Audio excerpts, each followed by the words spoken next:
Baik, saya mulai teman-teman ya. Bismillahirrahmanirrahim. Assalamualaikum warahmatullahi wabarakatuh. Selamat malam Waalaikumsalam teman-teman semuanya.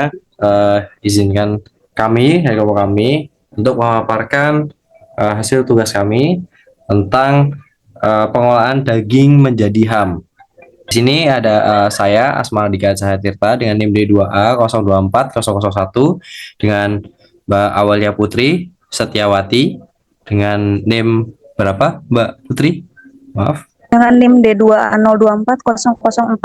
Baik, teman-teman, izinkan saya untuk menjelaskan tentang mind map pengolahan daging menjadi ham. Yang pertama ada sejarah ham, di mana uh, ham sendiri melalui perjalanan panjang tentang bagaimana manusia belajar mengawetkan daging untuk bertahan hidup dan kemudian untuk kenikmatan kuliner. Di mana asal usul awal dari ham sendiri itu jauh di masa belum adanya lemari es, manusia purba sudah menemukan bahwa garam dan pengeringan dapat mencegah daging dari membusuk. Bukti penggunaan teknik pengawetan daging dengan garam dan pengasapan telah ditemukan pada peradaban kuno seperti Romawi dan Tiongkok. Bangsawan Romawi misalnya dikenal sebagai salah satu yang mempraktikkan pengasinan dan pengasapan daging babi, bahkan memiliki resep dan metode khusus yang terdokumentasi. Yang kedua ada perkembangan di Eropa, di mana selama abad pertengahan pengawetan daging menjadi kebutuhan esensial terutama untuk bertahan hidup di musim dingin yang panjang ketika sumber makanan terbatas. Daging babi diasinkan dan diasap untuk memastikan pasokan protein sepanjang tahun.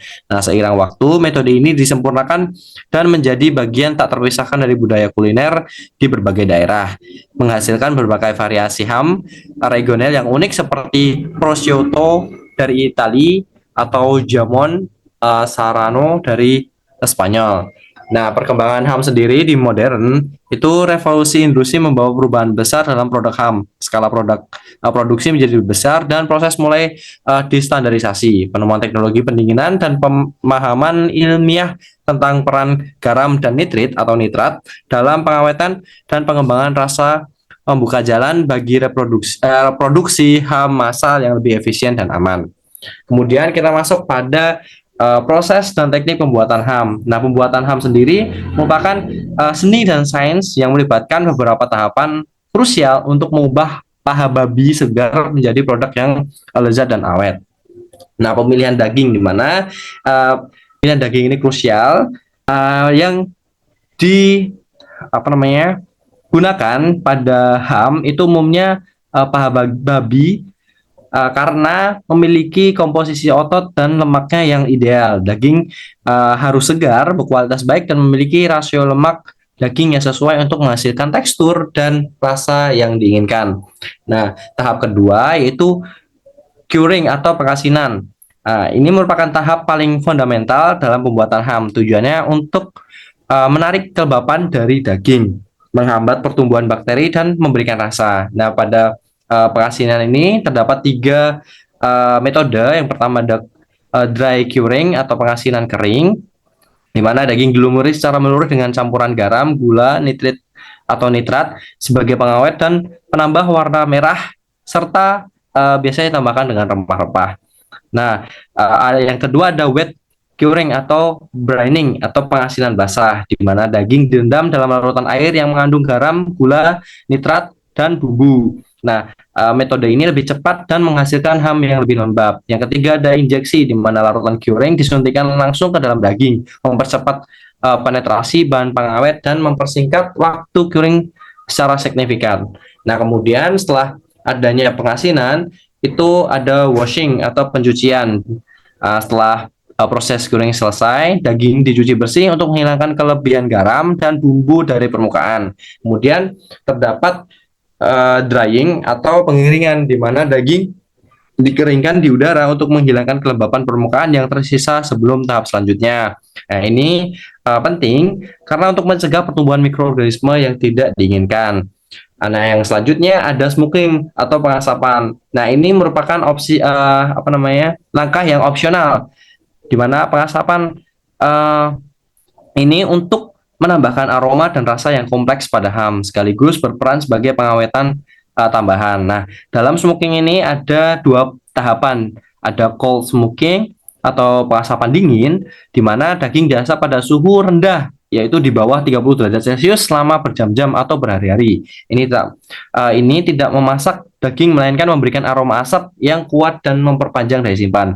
Yang kedua ada hot smoking atau pengasapan panas, di mana suhu yang digunakan itu lebih tinggi atau di atas 60 derajat Celcius, yang tidak hanya memberikan aroma tetapi juga memasak daging hingga matang.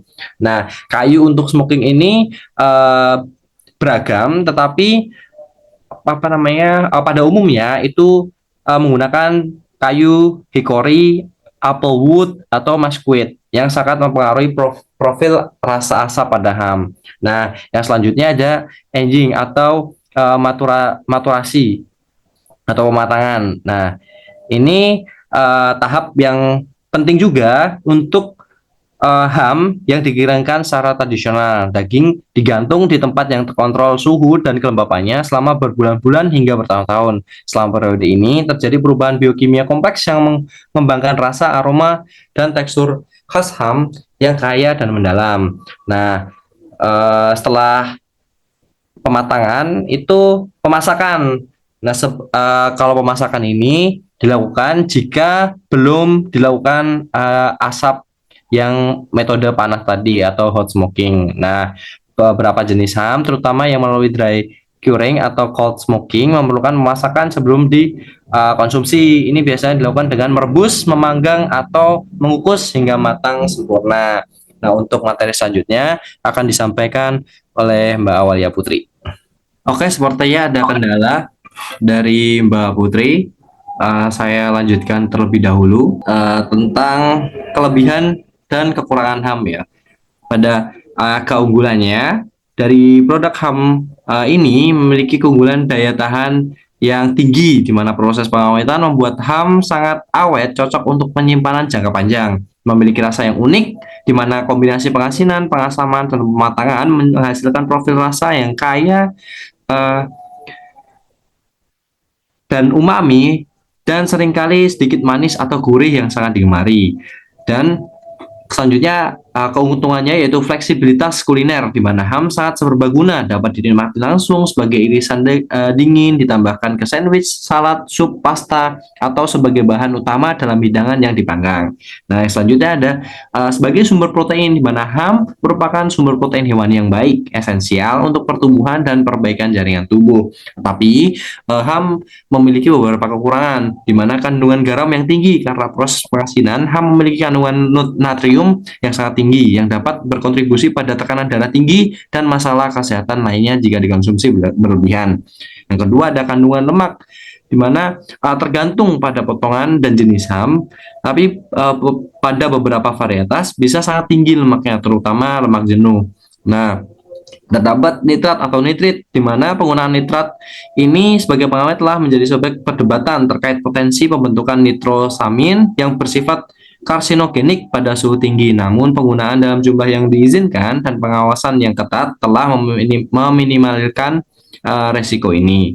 Nah, ada juga kekurangannya dari ham ini, proses lama dan kompleks, di mana pembuatan ham tradisional, terutama yang berumur panjang, membutuhkan waktu, kesabaran, dan keahlian yang signifikan. Yang selanjutnya, kita akan menyampaikan nilai gizi dari ham, di mana ham sendiri memiliki gizi yang penting untuk mengintegrasikan ke dalam pola makanan yang seimbang, di mana kandungan makronutrien pada ham itu seperti ada protein, lemak, dan karbohidrat, dan ada mikronutrien seperti vitamin B kompleks. Nah, ham sendiri merupakan sumber yang baik dari beberapa vitamin B, terutama tiamin atau B1, yang penting untuk metabolisme energi, niacin atau B3 untuk kesehatan kulit dan saraf, pyridoxin B6 untuk metabolisme protein, dan kobalamin atau B12 yang vital untuk produksi sel darah merah dan fungsi saraf. Ya.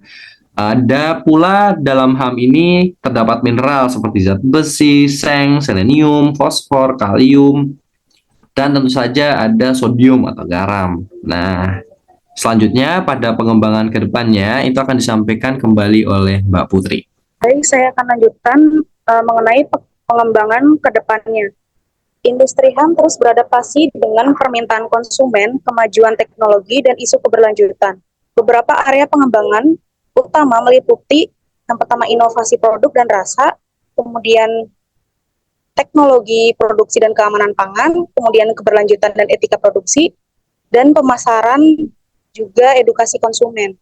Dengan fokus pada inovasi produk, teknologi yang aman, praktik berkelanjutan, dan komunikasi yang efektif dengan konsumen, produk ham dapat terus berkembang dan relevan di pasar global yang dinamis.